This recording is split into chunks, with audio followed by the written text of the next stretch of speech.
sa nakatakdang pagpapalabas ng It's Showtime sa GMA7 sa darating na ika-6 ng Abril, na pag-usapan din kung magkakaroon ng kapamilya noontime show ang mga Kapuso hosts. Isa sa mga sumikat sa social media matapos ang contract signing ng ABS-CBN at GMA nitong March 20 ay ang Kapuso star na si Shira Diaz.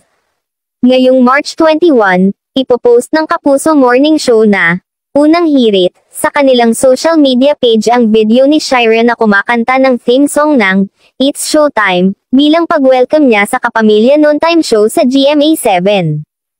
May caption itong, "Beke naman, It's Showtime." Hindi man sinabi ni Shira na gusto niyang maging bahagi ng It's Showtime family, naging daan ang post na ito ng Unang Hirit para hilingin sa kanyang mga tagahanga at ilang madlang kapuso na makita ang aktres sa It's Showtime sa darating na mga araw.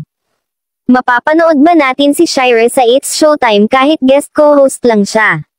Iyan ang dapat abangan sa April 6. Sa panayam nga sa Fast Talk with Boy Abunda kay Bong, sinabi nitong grabe ang kaligayahang nararamdaman nilang lahat sa show, talagang feeling grateful and thankful. Tito Boy, talagang pinaghandaan po namin ang araw na ito dahil napaka-espesyal po ng papasukan naming bahay, bagong bahay, sinang komedyante. Patuloy pa niya, halo-halo ang emosyon ko Tito Boy, kanina naging iyakin kami dahil sa nararamdaman naming saya at ang hirap paniwalaan na nangyayari ngayon ito na ang It's Showtime from GTV papasok na kami sa GMA.